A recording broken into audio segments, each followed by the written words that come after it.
La gracia y la paz de parte de nuestro Señor Jesucristo, el amor del Padre, la comunión del Espíritu Santo esté con cada uno de ustedes. Sean bienvenidos a nuestro sermón para este segundo domingo del tiempo de la Epifanía.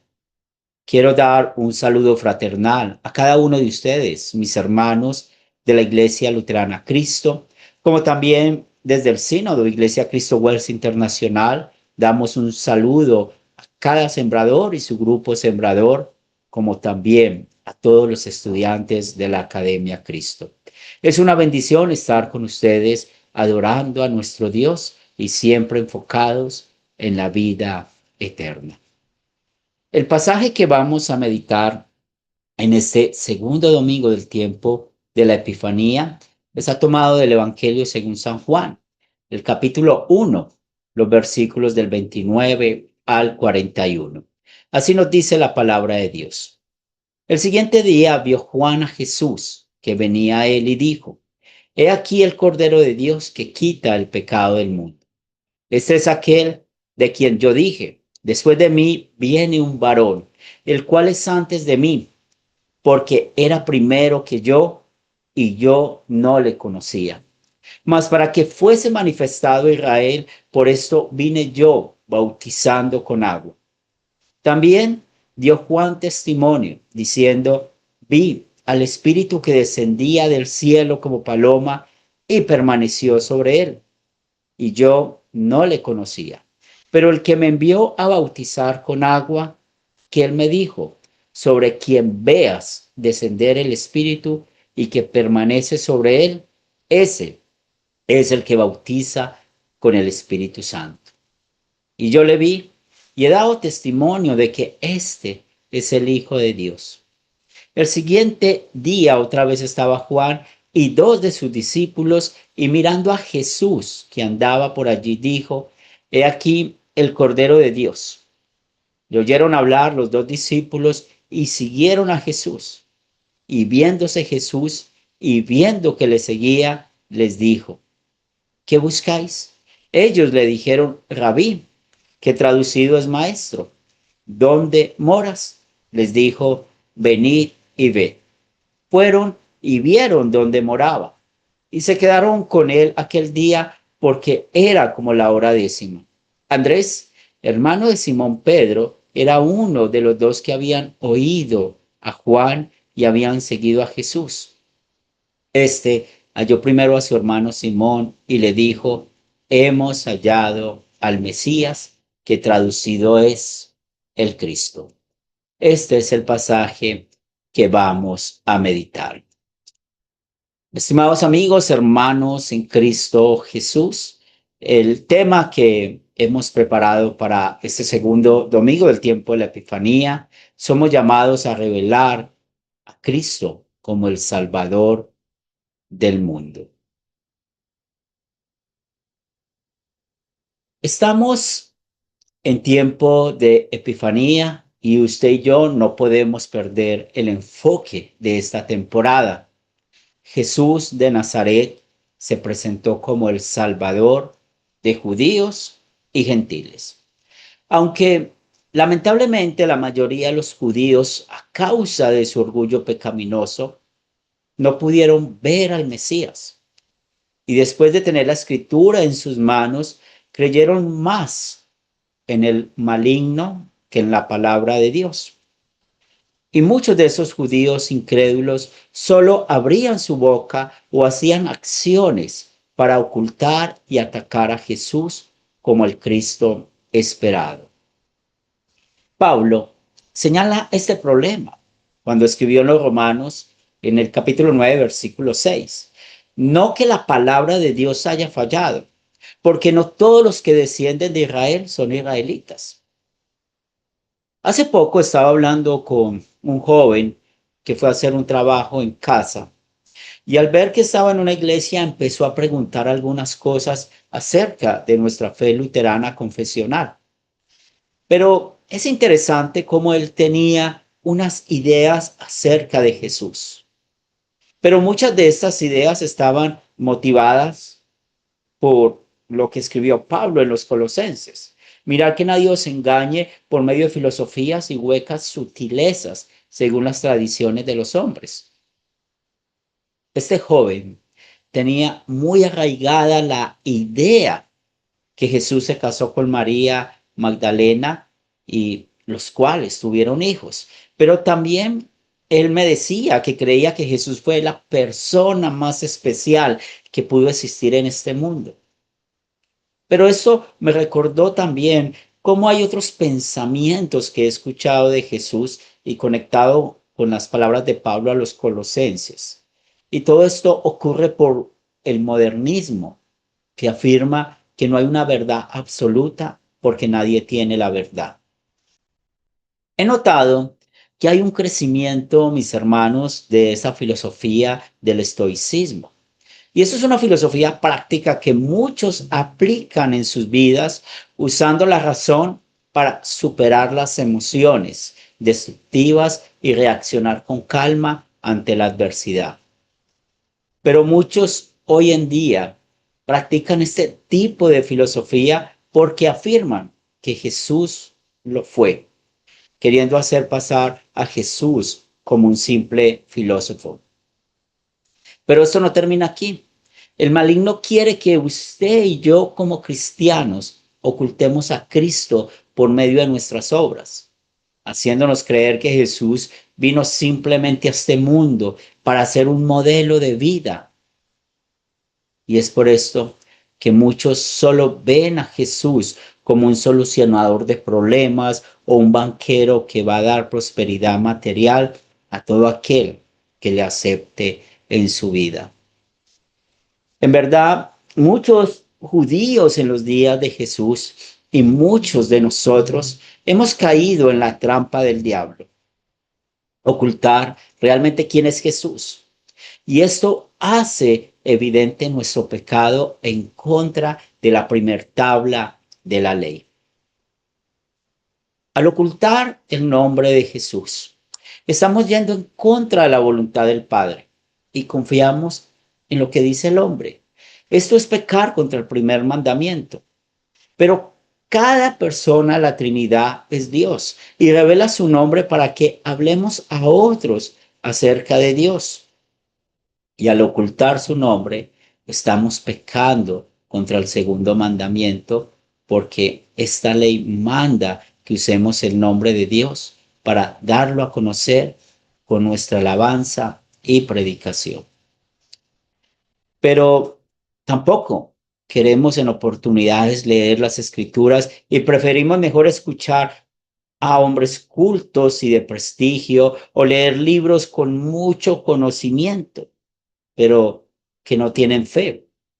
Y cada vez que no escuchamos la escritura y escuchamos a otros, pecamos en contra del tercer mandamiento. Muchos judíos en los días de Jesús fueron al infierno por su incredulidad. Muchos hoy en día han ido al infierno por no creer en Jesús como su Señor y Salvador. Y usted y yo también merecemos ir allá por nuestra flojera espiritual, permitiendo que el diablo oculte a Cristo en nuestras vidas y no lo contemos a los demás. Recordemos que en este mundo podemos perder la salvación que se nos ha dado y eso nos lleva a reconocer lo descuidado que hemos sido al alimentar nuestra fe. El Espíritu Santo, que es Dios, ha cumplido una misión complicada en este mundo. Y sobre todo en este mundo donde está lleno de orgullosos, como lo somos nosotros. Y esto a causa del viejo hombre. Y no solamente ha confrontado nuestro pecado, sino que ha hecho que confiemos en el poder del Evangelio. Y la tercera persona de la Trinidad usó a Juan el Bautista para que mostrara a Cristo, no solo a sus discípulos, sino a los judíos que se presentaban allá en el Jordán. Allí Juan el Bautista no solamente bautizó con agua, sino que este fue su púlpito para predicar la ley y el Evangelio. Escuchamos palabras como el hacha está puesta para los que no se arrepienten. pero también bautizó para que creyeran en Jesús como el Mesías esperado. Esto lo muestra el mismo evangelista Juan, porque él es uno de los protagonistas del pasaje del día de hoy y fue uno de los discípulos de Juan el Bautista, junto con Andrés, hermano de Pedro. Ellos dos, Andrés y Juan, el apóstol, fueron a casa de Jesús, se quedaron con él y escucharon ese testimonio de Juan el Bautista. Y este fue el maravilloso trabajo que hizo él, mostrando que Jesús es el Cordero de Dios, que Cristo Jesús, Jesús de Nazaret, el hijo de María y José, que tuvo hermanos y hermanas, era el Mesías esperado, quien vino a este mundo a perdonar el pecado. Y no solamente esto, sino que Juan el Bautista dio testimonio del bautismo de Jesús y vio esta visión cuando el Espíritu Santo en forma de paloma estaba encima de Jesús y escuchó la voz del Padre presentándolo como su Hijo en quien iba a complacer en todo. Mis amados hermanos, usted y yo, ¿cómo vamos a presentar al Mesías a otros? El Espíritu Santo juega un papel importante en nuestra vida y sobre todo en nuestra vida de santificación, porque este llamado de predicar el nombre de Jesús a las naciones es un fruto del Evangelio que nos ha llevado a Jesús, quien por amor a nosotros como nuestro sustituto se presentó en medio de todos en el Jordán como el Cordero de Dios que quita el pecado del mundo. Juan no dudó en mostrar la naturaleza de Jesús. Por eso él dijo, este es aquel de quien yo dije, después de mí viene un varón, el cual es antes de mí, porque era primero que yo. La perfección de Jesús es una muestra de su encarnación, de su nacimiento y vida sin pecado. Es por esto que pudo cumplir la primera tabla de la ley perfectamente y atribuirla a nosotros. Pero también los judíos que conocían el Antiguo Testamento pudieron ver con sus ojos a este Cordero de la Pascua, cuya sangre nos salva de toda la muerte. Él es el Cordero de la ofrenda diaria. Él es el holocausto sin defecto y la ofrenda de paz. Él es la ofrenda por el pecado, por medio de la cual usted y yo recibimos el perdón. Y así como Isaías lo profetizó, como un cordero llevado al matadero.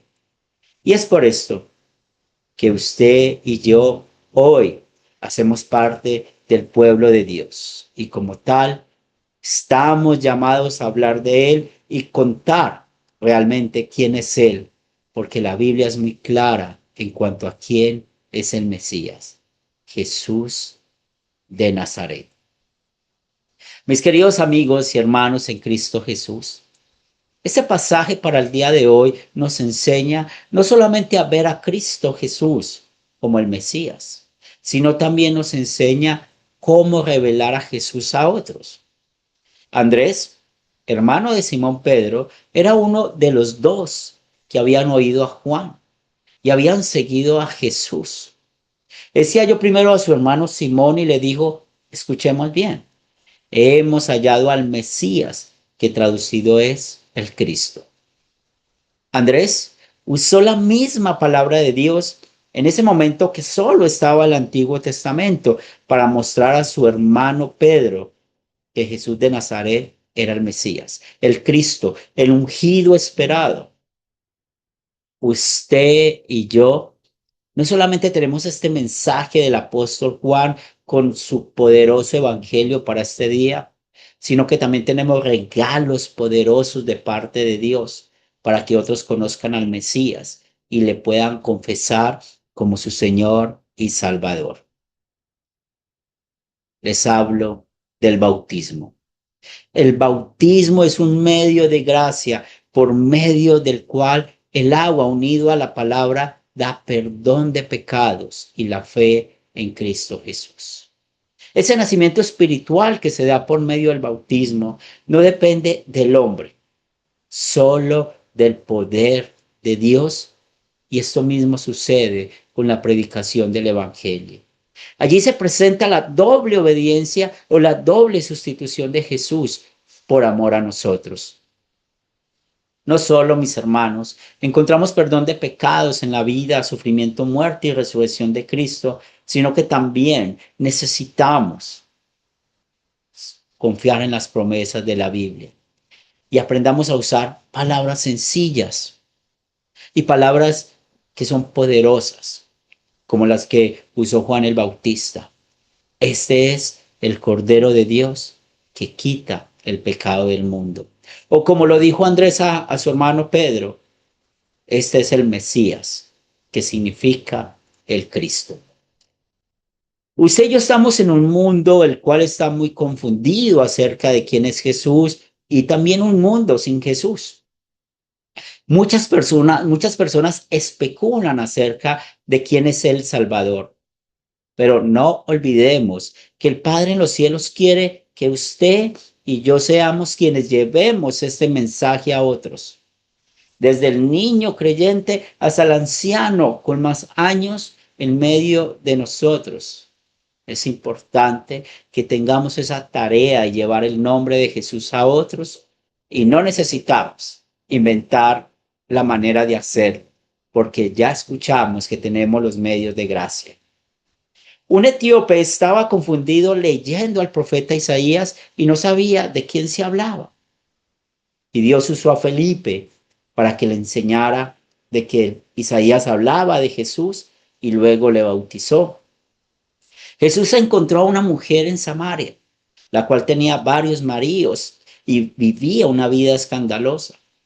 Y Jesús le ofreció agua viva, el Evangelio.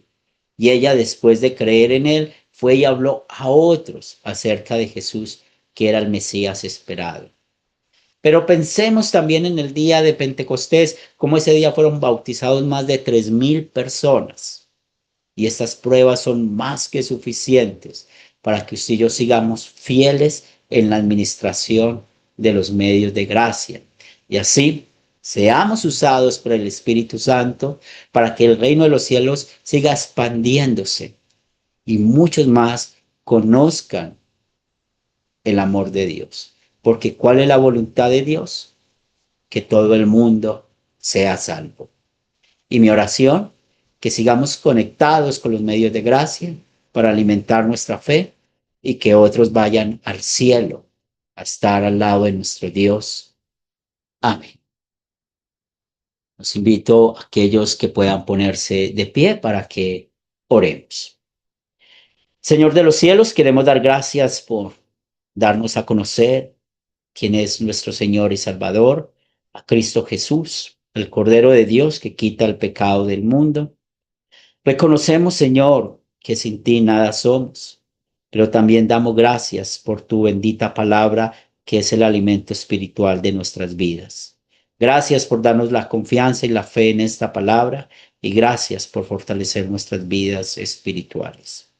Queremos poner en tus manos a esta tu iglesia para que sigamos fieles, siendo real sacerdocio, llevando el mensaje de salvación. También, Padre Santo, seguimos orando por cada uno de nuestros hermanos que están enfermos, por Manuel, el hijo de nuestro hermano Andrés San Martín en Temuco, Chile, que pueda recuperarse bien de sus operaciones y todo lo que tiene que ver con volver a caminar y todas sus necesidades, Señor, las ponemos en tus manos para que seas tú bendiciéndolos conforme a tu voluntad. También oramos por nuestro sembrador Álvaro, por nuestro profesor Osvaldo. Ayúdale, Señor, en sus dolencias físicas. Te pedimos por Socorro, por Nelly, Mariano, Yoli Vargas. Ayúdales en sus momentos de vejez, con todas sus dolencias. Como también seguimos orando por Gonzalo, el hermano de Miriam Palacio, el papá de las hermanas Agudelo, el papá de Piedad y el papá de Marianela en Chile. Ayúdales a ellos en sus dolencias físicas. Te presentamos a nuestros familiares y amigos que están también con enfermos, para que seas tú ayudándoles y fortaleciéndolos. Bendice, Señor, el ministerio de la Academia Cristo, en nuestra iglesia luterana Cristo, y que sigamos llevando ese mensaje de salvación a otros. Todo esto lo pedimos en el nombre de Cristo Jesús. Amén. Mis hermanos, Dios les bendiga y hasta una nueva oportunidad.